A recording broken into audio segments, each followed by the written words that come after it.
আসসালামু আলাইকুম। যুদ্ধ শেষ হয়ে যেন শেষ হচ্ছে না। ইসরায়েল তেহরান কাঁপানো হামলা চালাবে এমন ঘোষণা দেওয়ার পর ডোনাল্ড ট্রাম্প তাদেরই হচ্ছে মূল উস্কানিদাতা বা মদতদাতা। ডোনাল্ড ট্রাম্প বলছেন যে ইসরায়েলকে বোমা যাতে না ফেলা হয় সেই নির্দেশনা দিয়েছে। অন্যদিকে ইরান এই যুদ্ধবিরতির পর এবং 3টি পারমাণবিক স্থাপনায় যে হামলা হয়েছে মার্কিন যুক্তরাষ্ট্র এবং ইসরায়েল করেছে, তারপর কি সেই কর্মসূচি থেকে সরে আসবে?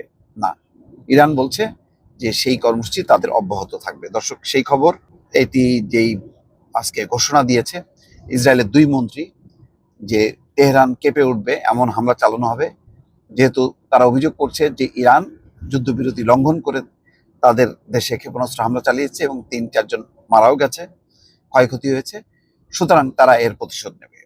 কিন্তু ডোনাল্ড ট্রাম্প নিষেধ করছে। দর্শক, সেই খবরে বলা হচ্ছে ইরানের বিরুদ্ধে আর আক্রমণ যাতে না হয় সেজন্য ইসরায়েলকে কড়া ভাষায় সতর্ক করেছেন মার্কিন প্রেসিডেন্ট ডোনাল্ড ট্রাম্প। একই সঙ্গে ইসরায়েলকে সতর্ক করে দিয়ে সব পাইলটকে নিজ দেশে নিয়ে আসার নির্দেশনা দিয়েছেন তিনি। মঙ্গলবার আল জাজিরার খবরে বলা হয়, সামাজিক যোগাযোগ মাধ্যম ট্রুথে ইসরায়েলকে সতর্ক করে দিয়ে এই নির্দেশনা দিয়েছেন মার্কিন প্রেসিডেন্ট। ট্রাম্প বলেন, ইসরায়েল বোমাগুলো ফেলো না, যদি তুমি এটা করো তাহলে এটা একটা বড় লঙ্ঘন। এখনই তোমার পাইলটদের বাড়ি নিয়ে এসো। ইরানের বিরুদ্ধে যুদ্ধবিরতি লঙ্ঘনের অভিযোগে ইসরায়েলের প্রতিরক্ষা মন্ত্রণালয় তীব্র হামলার ঘোষণা দেওয়ার কিছুক্ষণ পর ট্রাম্প এই সতর্ক বার্তা আসলো। অর্থাৎ এখন যদি এরপরও ইসরায়েল হামলা করে তাহলে যে ডোনাল্ড ট্রাম্পের কোনো মূল্য নেই সেটা প্রকাশ হবে। তো সেই কারণে এখন ডোনাল্ড ট্রাম্প, কেননা তারা এবং ইসরায়েল মিলে যেভাবে হামলা করেছে এটা অকল্পনীয়।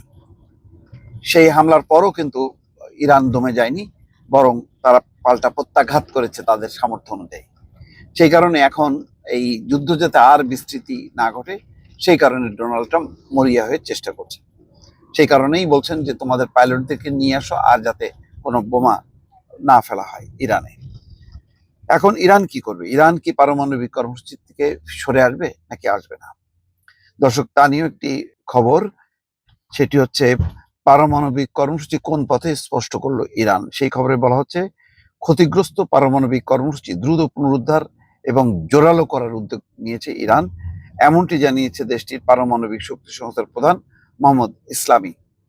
মোহাম্মদ ইসলামীর একটি বিবৃতি উদ্ধৃত করে দেশটির আধা সরকারি সংবাদ সংস্থা মেহের নিউজ এজেন্সি মঙ্গলবার প্রকাশিত প্রতিবেদনে জানিয়েছে, সাম্প্রতিক হামলায় পারমাণবিক স্থাপনাগুলোর যেই ক্ষতি হয়েছে তার মাত্রা মূল্যায়ন করে প্রয়োজনীয় মেরামতের প্রস্তুতি ইতিমধ্যে নেওয়া হয়েছে। ইসলামী আরো বলেন, আমরা প্রয়োজনীয় ব্যবস্থা নিয়েছি এবং যে অংশগুলো ক্ষতিগ্রস্ত হয়েছে সেগুলো মূল্যায়ন চলছে। পুনরুদ্ধারের প্রস্তুতি আগেই নেওয়া ছিল। আমাদের পরিকল্পনা হলো উৎপাদন বা সেবায় কোনো ধরনের বিঘ্ন যাতে না ঘটে তা নিশ্চিত করা। আঞ্চলিক শক্তিধর ইরানের পারমাণবিক কর্মসূচি গত কয়েক দশক ধরেই আন্তর্জাতিক অঙ্গনে আলোচিত এবং বিতর্কিত বিষয়। পশ্চিমা দেশগুলোর অভিযোগ, ইরান গোপনে পারমাণবিক বোমা তৈরির চেষ্টা করছে, যদিও তেহরান বারবার বলছে তাদের কর্মসূচি শান্তিপূর্ণ উদ্দেশ্যে এবং বিশেষত জ্বালানি এবং চিকিৎসা ক্ষেত্রে ব্যবহার করা হবে। দেখ, এখন সাম্প্রতিক সময় ইসরায়েল এটি বড় করে এনেছে এবং 1 বছর আগে থেকে তারা পরিকল্পনা করেছে যে ইরানে কিভাবে হামলা করা যায়। ডোনাল্ড ট্রাম্প ক্ষমতা আসার সাথে সাথে ডোনাল্ড ট্রাম্পকে তারা তাদের পরিকল্পনা প্রস্তাবনা এর গুরুত্ব সম্পর্কে কথা বলেছে। তখনই ডোনাল্ড ট্রাম্প সিদ্ধান্ত নেন যে তিনি হামলা চালাবেন।